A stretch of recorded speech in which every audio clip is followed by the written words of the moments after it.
Muy buenas noches con todas y todos. Les damos la más cordial bienvenida al segundo día del primer encuentro nacional e internacional sobre responsabilidad penal adolescente hacia una justicia juvenil integral. Este evento es organizado por Aprendiendo Juntos, programa perteneciente a la Comisión de Proyección Social de la Asociación Civil Derecho y Sociedad, en conjunto con la Asociación Cometa Perú, una ONG dedicada al fortalecimiento de habilidades para el desarrollo integral de la niñez y la adolescencia. De igual manera, extendemos nuestro reconocimiento a los auspiciadores y a todas las personas que hacen posible este espacio de reflexión y diálogo. El día de hoy abordaremos una temática especial, el enfoque multidisciplinario en torno a la juventud y su relación con la justicia penal adolescente. Este día busca abrir el diálogo más allá del derecho, integrando perspectivas desde la psicología, antropología, políticas públicas, derecho y trabajo comunitario para entender mejor los múltiples factores que inciden en la vida de los adolescentes en conflicto con la ley. Nuestra primera invitada es Andrea Garcés León, licenciada en Psicología y tesista de la Maestría en Psicología Comunitaria por la Pontificia Universidad Católica del Perú. Andrea ha desarrollado investigaciones y proyectos en salud mental comunitaria, protección de niños, niñas y adolescentes, psicología penitenciaria y violencia basada en género. Además, ha colaborado con centros juveniles del país como integrante del grupo de investigación en psicología forense y penitenciaria de la PUC. Su ponencia se titula La adolescencia como factor de riesgo en la infracción penal. Esta exposición nos permitirá comprender cómo los factores psicológicos, sociales y comunitarios pueden influir en las trayectorias de vida de los adolescentes y cómo las políticas públicas pueden intervenir de manera preventiva y restaurativa. Damos la bienvenida a Andrea Garcés León. Hola, buenas tardes, ¿qué tal? Mucho gusto, gracias por la presentación. Quería hacer una breve acotación porque el título de mi ponencia es Factores psicosociales de riesgo para la infracción juvenil. Allí voy a empezar a ver mi comentario.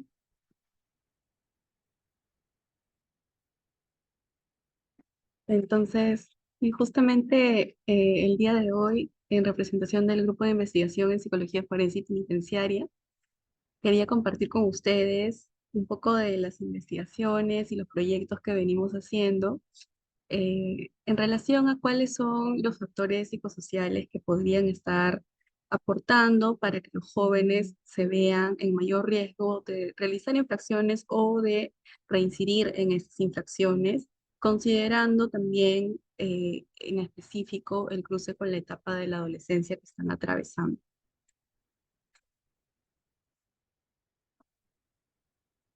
Ok.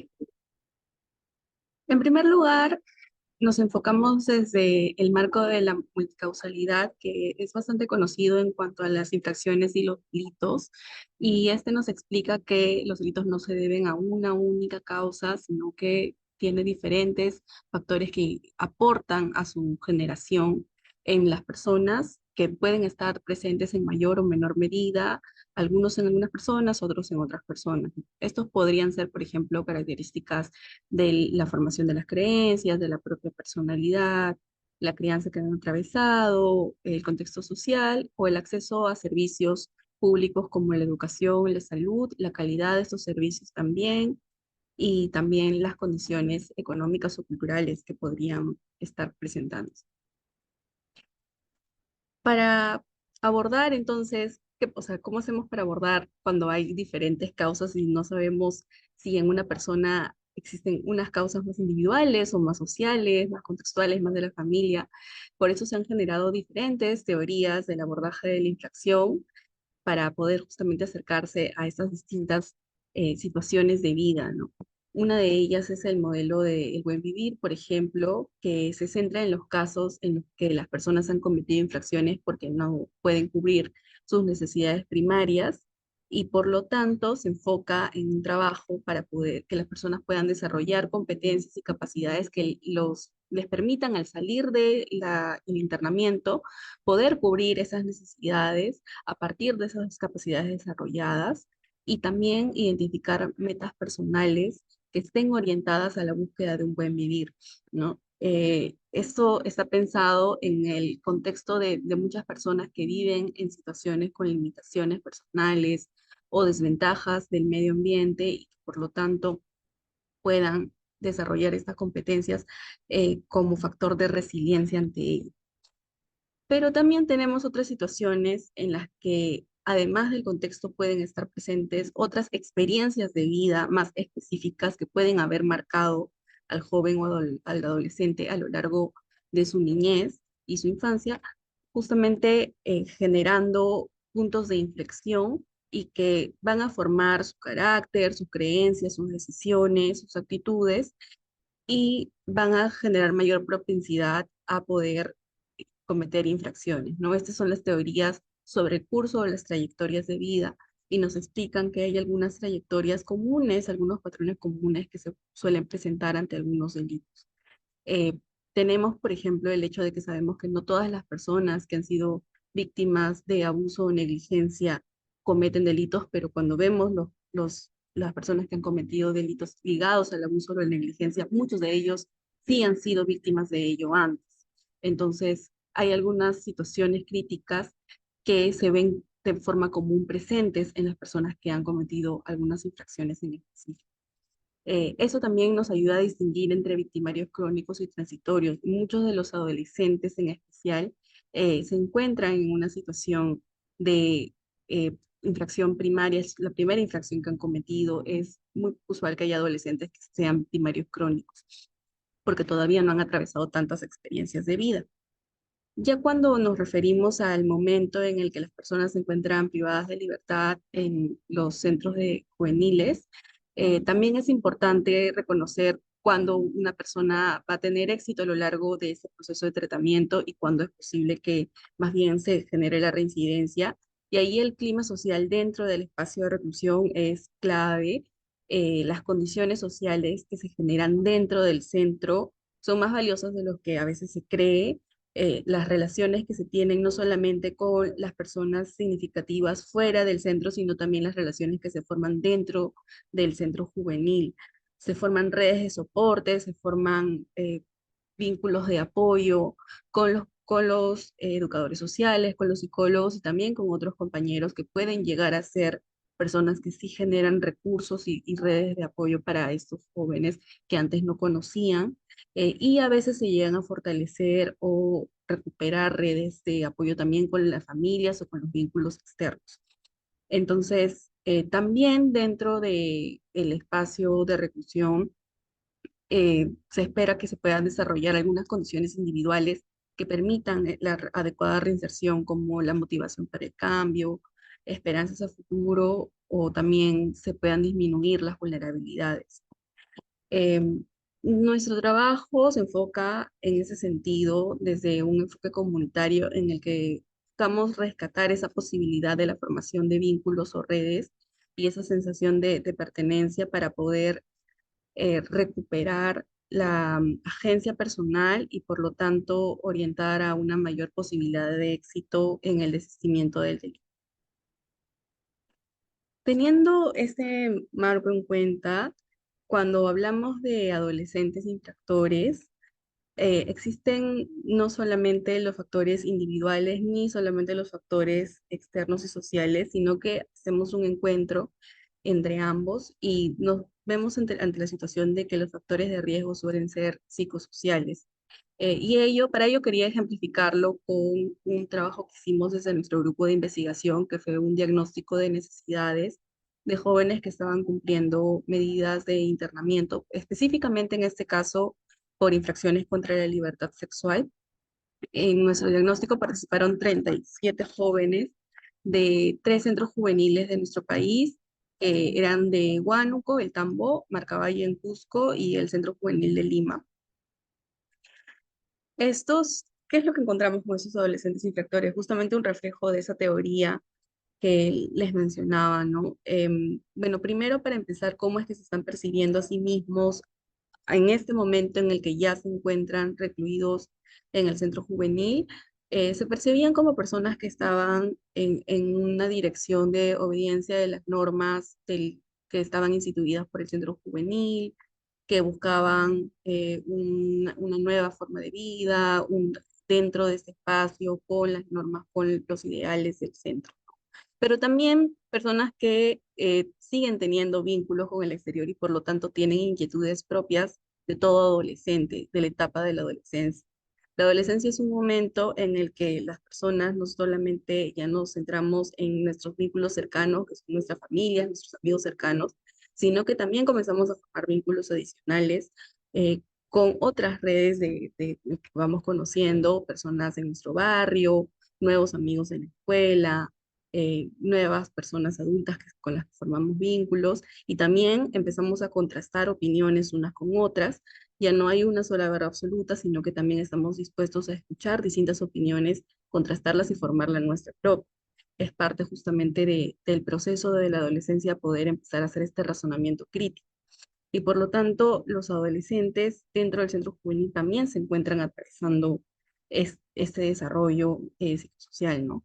Em, Forman también sus propios vínculos, están preocupados por mantener estos vínculos externos, no solamente por la propia conexión emocional, sino también porque esas personas están aportando de manera activa a esta tarea del desarrollo que ellos tienen y por lo tanto están muy preocupados por mantener los vínculos amicales, los vínculos con la familia, con la pareja, formar nuevas amistades en el centro, tener cuidado con quién se forman amistades y con quiénes no, cómo los perciben a sí mismos también, quiénes están siendo, cuál es su identidad, cuál es su perspectiva futuro. Los adolescentes que entrevistamos en ese sentido no se diferenciaban de ningún otro adolescente en cuanto a estas inquietudes básicas que son parte de la etapa de la adolescencia, pero sí tenían algunos contextos previos que habían marcado en línea de esto que conversábamos de las trayectorias de vida, los habían marcado a lo largo de sus experiencias, ¿no? Habían tenido relaciones que podrían haber sido de conflicto o de agresión y también negligencia con sus familias en algunos casos, pero ahora que se encontraban privados de libertad, muchos de ellos buscaban enmendar los vínculos, acercarse, reparar también. Algunos de ellos también se habían visto involucrados en situaciones de acoso escolar, siendo o víctimas o victimarios en cualquiera de los dos lados. Y también el espacio de la escuela y el barrio habían sido un contexto para el inicio de las conductas de riesgo para sí mismos y para exponer a otras personas de riesgo, o también las primeras conductas de transgresión menor y mayor. Eh, en ese sentido, son los contextos que rodean al adolescente los que justamente marcan las primeras experiencias que tiene y van formando también sus creencias y sus actitudes, ¿no? Y eso se relaciona cuando conversamos ya sobre la infracción en sí, que como les mencioné, en este caso de ese diagnóstico fueron infracciones contra la libertad sexual. Los jóvenes que habían cometido infracciones contra la libertad sexual habían atravesado experiencias adversas en su vida, tales como haber sido víctimas de agresión, abuso físico, abuso sexual, haberse visto también como expuestos a la separación de sus familiares o al encarcelamiento de familiares antes, abuso de sustancias o también condiciones de salud mental. Y todas esas experiencias adversas no solo se atraviesan y pasan, sino que son experiencias que han formado su percepción del mundo, las creencias que tienen, cómo es que se aproximan hacia las otras personas y determinan también sus rumbos y sus acciones. En ese sentido, eh, al haber atravesado estas situaciones, ellos tenían una determinada visión de las otras personas y especialmente en este caso de las mujeres.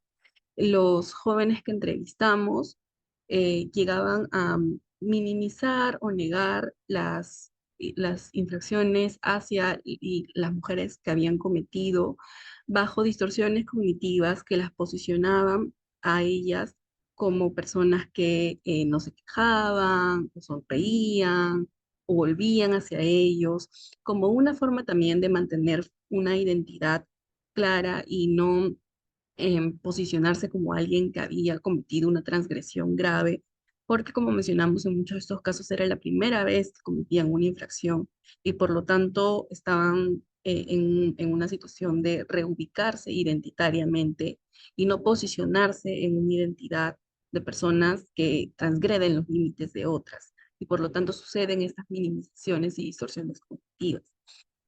Pero eh, justamente es un momento en el que se deben poner sobre la mesa estas distorsiones y estas minimizaciones o estas contradicciones, porque si no pueden llegar a normalizarse. Justamente la adolescencia es una etapa en la que todavía se están formando las creencias y todavía están en etapa de ser cuestionadas, ser contradichas entre sí y no quedar de manera fija la creencia que se tiene sobre las otras personas o cómo se ve al otro como un sujeto y no como un objeto, ¿no?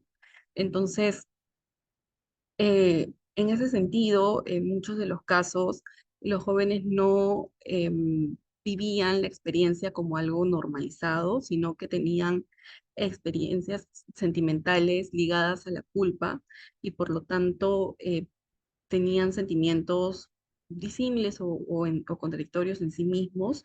Muchos de los casos querían evitar verse como les decía, como personas que han dañado a otra persona y por lo tanto había bastante confusión, angustia en cuanto al futuro, preocupación por la otra persona, preocupación por sí mismos y también por sus familias y lo que ello iba a implicar a nivel social sobre su propia imagen, ¿no?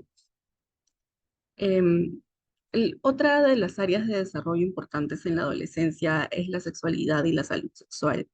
Y en nuestro país, en especial, la educación sexual integral se encuentra en una situación bastante deficiente aún.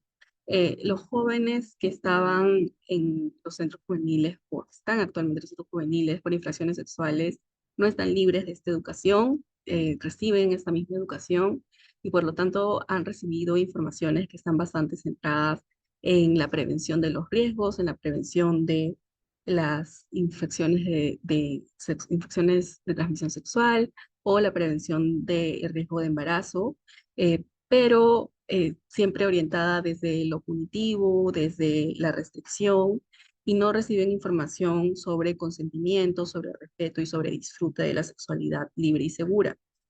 Por lo tanto, esta información se encuentra sesgada. Y además, las fuentes de información pocas veces son profesionales capacitados e informados en el tema, sino que suelen ser fuentes más informales o culturales, como personas cercanas, adultos, familiares, amigos, y también el Internet y la pornografía. Eso también contribuye a una información distorsionada de lo que es la sexualidad y también de nuevo sobre las mujeres y el cuerpo de las mujeres, bajo una percepción de cuál es el ejercicio real de la sexualidad, qué es lo que suele ser socialmente aceptable sobre el ejercicio de la misma.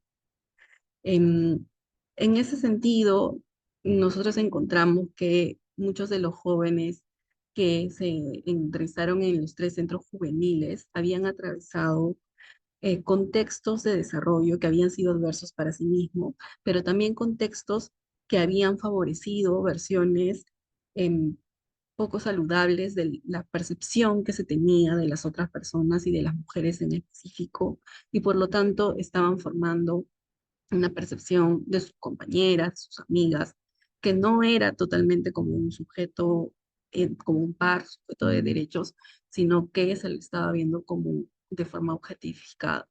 Eh, Ello no significa que sean jóvenes que siempre han visto así a las mujeres o siempre las van a ver así. Justamente, como les decía en un inicio, es parte de la adolescencia poder contrastar estas ideas, estos mensajes que se reciben de distintas fuentes. Y una de las propuestas que nosotros traíamos en nuestro grupo de investigación para poder mm, trabajar en las perspectivas que se tienen sobre la propia identidad, sobre las relaciones con los otros y sobre la perspectiva futuro, fue un proyecto que llamamos Hacia un futuro colectivo. Este proyecto no está vinculado al anterior, no se centró específicamente en delitos contra la libertad sexual, pero participaron jóvenes que habían cometido infracciones de distintos tipos. eh, Todas estaban orientadas en un inicio en el proyecto de vida. Sin embargo, esto terminó derivando en el trabajo en la formación de la propia identidad, reconocimiento de quién es uno mismo, el autoconocimiento de las propias capacidades y el reconocimiento y expresión de las propias emociones como una vía para poder formar el proyecto de vida futuro. En este caso se realizó con 20 jóvenes del Patio Jesús de Nazareno, solamente del Centro Juvenil de Lima. Hicimos 5 sesiones de talleres y quería presentarles este proyecto como una alternativa de propuesta justamente para abordar estos factores de riesgo que les había mencionado previamente. Entonces, ante estas historias de vida, como las que hemos estado comentando, en las que están marcadas por la desigualdad, la violencia, fuentes de información poco seguras o dificultades en los vínculos con las redes cercanas, todo eso termina interfiriendo en la propia capacidad que puede tener el joven para poder conocer cuáles son sus habilidades, reconocer sus propias creencias, diferenciarse de las otras personas y tener una imagen personal que sea óptima y segura, y que con ello pueda orientarse a acciones que sean prosociales y hacia el logro de metas personales y también metas prosociales, ¿no?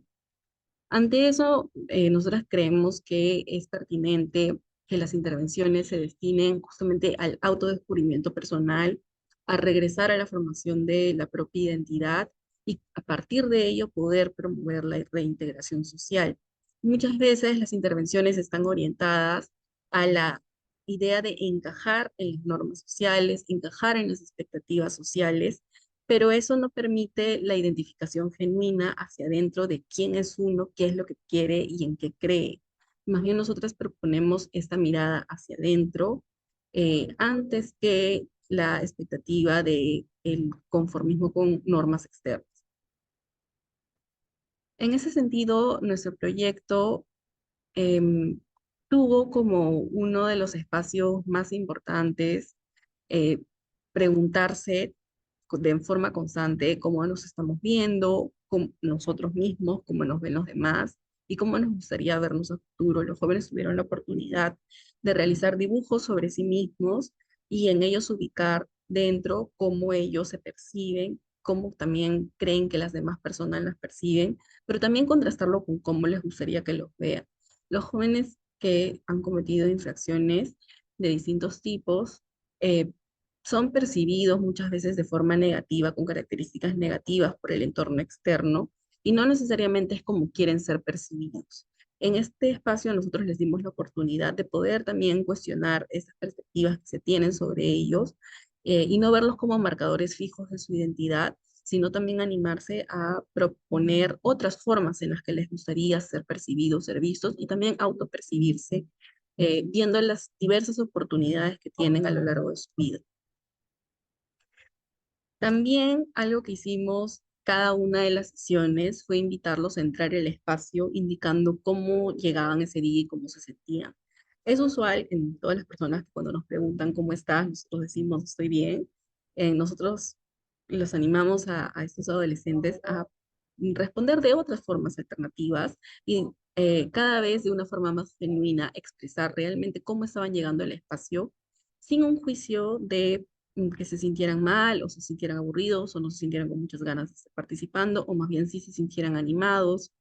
Lo que encontramos fue que había una expresión progresiva de emociones más simples a emociones más complejas. Los jóvenes se aperturaron más tanto a expresarnos a nosotras emociones más complejas, pero también a ellos autoidentificar con mayores matices cómo es que se estaban sintiendo. Ya no reflejaban necesariamente las mismas emociones que decían sus otros compañeros, sino que cada uno identificaba cómo realmente se estaba sintiendo él mismo ese día.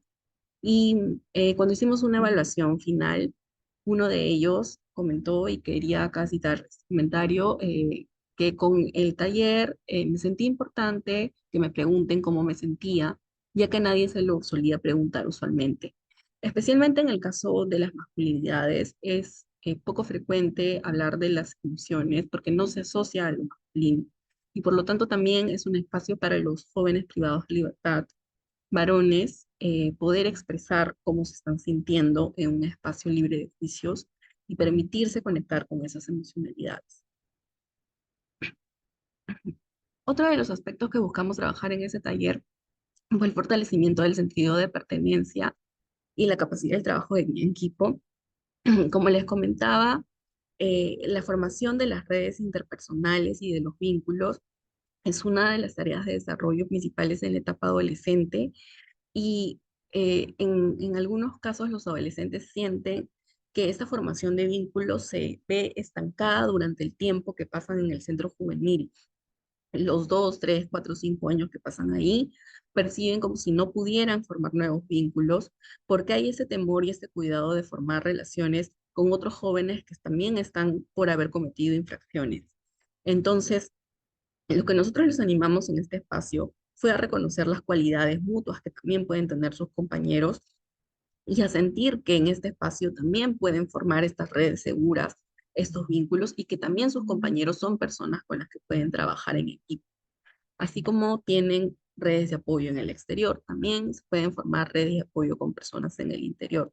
Algunos de ellos nos contaban que efectivamente habían podido formar algunas amistades dentro del centro juvenil, cuando muchas veces esto no es visto de forma positiva, pero lo cierto es que es un espacio en el que pasan gran parte de la etapa adolescente, que es el momento vital para formar amistades, y son personas que comparten experiencias comunes y perspectivas comunes de cómo es que quieren también que sea su futuro. Por lo tanto, son personas con las que es valioso también formar amistades de forma mutua. Nosotras entonces propusimos bajo esta idea que esta exploración de la identidad, del reconocimiento de quién soy, cómo me veo, cómo me siento, y también esa formación del vínculo con los otros y con nosotras también como facilitadoras, son elementos que son la base para poder comenzar a pensar en el proyecto de vida. El proyecto de vida en ese sentido no se orienta solamente a qué me quiero dedicar a futuro, en qué quiero trabajar, cómo quiero encajar en la sociedad, cuál quiero que sea mi profesión o mi trabajo, sino que también parte del propio conocimiento de cómo me veo en un futuro, cómo me gustaría ser, cuáles quisiera que sean mis cualidades, cómo quisiera ser reconocido y cómo quisiera poder vincularme en un futuro con las otras personas. Eso también es parte del proyecto de vida en la identidad integral de un adolescente. Por último, y no menos importante, nosotras consideramos que este vínculo de confianza que formaban con nosotras como facilitadoras es esencial para poder trabajar de manera genuina esta construcción conjunta de el desarrollo de los proyectos de vida, ¿no? Dar este espacio para la expresión sin juicio y poder co-construir con ellos fue una de las formas en las que podíamos trabajar en nuestras metas comunes. Entonces, como conclusiones, los factores de riesgo de las infracciones durante la adolescencia se configuran a partir de estas experiencias adversas que veíamos en un inicio y que conllevan a que el desarrollo adolescente se vea tergiversado de alguna manera y se convierta en un desarrollo con un bajo autoconocimiento, con una dificultad para las orientaciones a futuro y con un bajo desarrollo de recursos o habilidades personales. Eh, Ante todo esto, resulta pertinente un trabajo preventivo previo a la inflación, pero también un trabajo preventivo para la prevención de la reincidencia, que promueva la formación de proyectos de vida que sean genuinos y reales para el adolescente, que no sean proyectos conformistas ante lo que se espera de ellos o lo que se esperaría que sea un adolescente cuando fuera adulto. ¿No? La adolescencia no es una etapa que está para poder formarse hacia el futuro y pensar cómo va a ser el adulto, que es una mirada adultocéntrica de la adolescencia, sino que es una etapa en sí misma que debe ser vivida.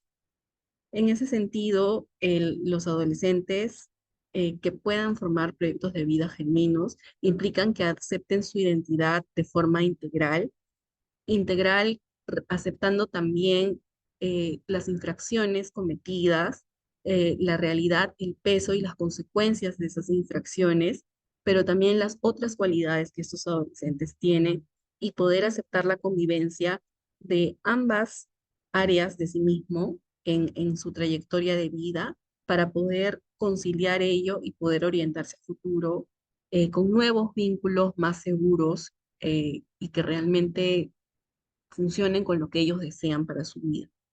Nos apostamos por último porque la prevención implique un camino ligado a esta visión multicausal de la infracción y de la reincidencia para poder realmente alcanzar respuestas que sean satisfactorias en nuestros proyectos de prevención y desistimiento. Muchas gracias.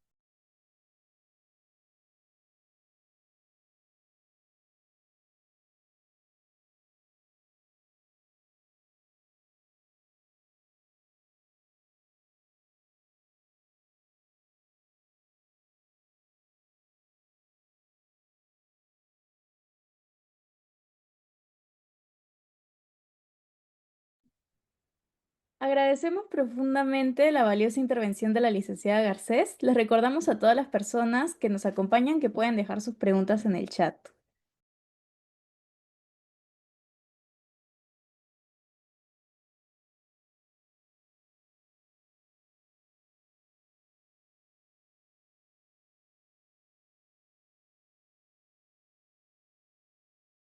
Ya, aquí tenemos una pregunta. Dice lo siguiente. Mencionas que los proyectos de vida transformadores se forman mediante la aceptación integral de su identidad y evitando adultocentrismo. En la práctica, ¿cómo se ve esto? ¿Podrías darnos un ejemplo concreto de una estrategia o dinámica que logre fomentar esa aceptación sin imponer una visión adulta de lo que debería ser un proyecto de vida?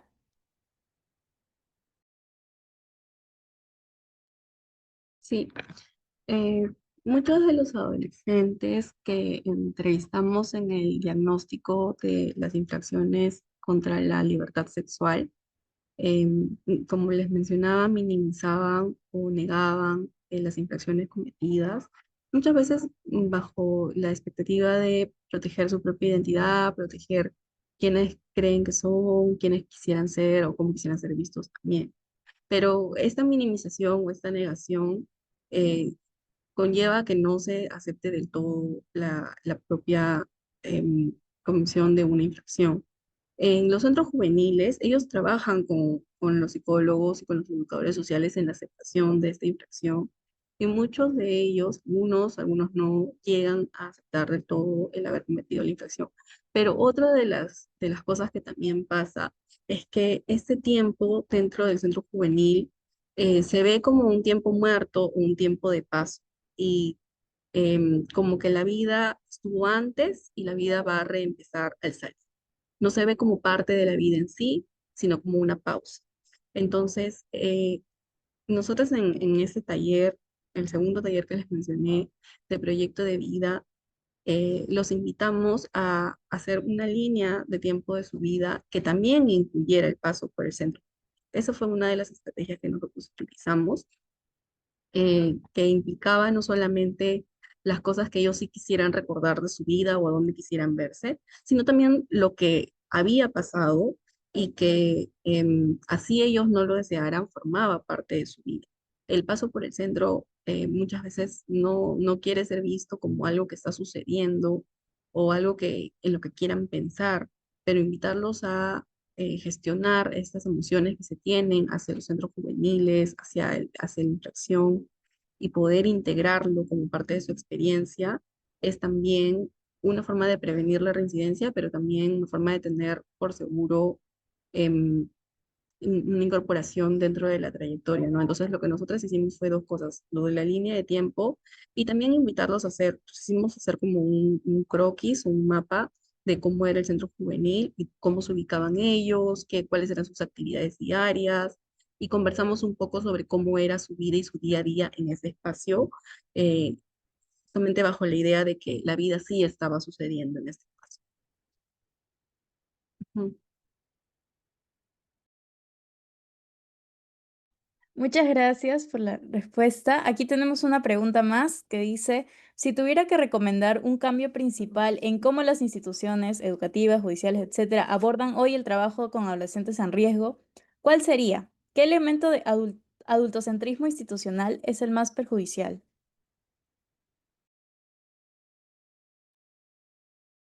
Pregunta complicada.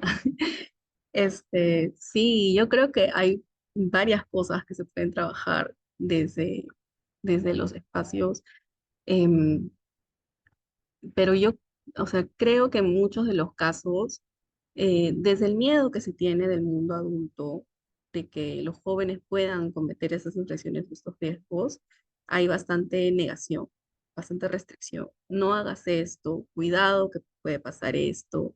Em, en el caso de las infracciones sexuales, muchos de los jóvenes habían tenido discursos no estés con tales personas, no veas esa información, eh, cuídate, pero no sobre, bueno, y si lo llegas a hacer, ¿qué? O sea, cómo te acercas a la otra persona desde el respeto, desde el reconocimiento, desde el consentimiento. En otras áreas también de la vida hay mucha negación, mucha restricción, pero a los adolescentes no se los invita a reflexionar cómo sí formar vínculos seguros desde el reconocimiento del otro, desde la formación de límites, de respeto a los propios límites y los límites de las otras personas. Y ahí es más bien donde se forma el riesgo, porque es o no me acerco, o si es que sí me acerco, no sé cómo hacerlo, ¿no? Es normal también de los adultos que queramos cuidar las adolescencias, pero ese cuidado también debe ser desde la formación de la libertad personal y de la agencia y también de la capacidad de formarlos en una reflexión crítica.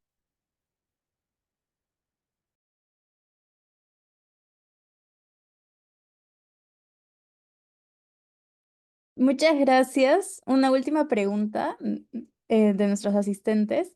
Dice, ¿de qué manera puede asegurarse la continuidad de proyectos de vida en adolescentes que enfrentan entornos donde la violencia, la informalidad laboral o las economías ilícitas son alternativas más accesibles que la inserción educativa o laboral formal? Sí, ese es un gran reto en el trabajo dentro de todos los espacios de centros juveniles y los espacios de reclusión. Un reto que tenemos como país, ¿no?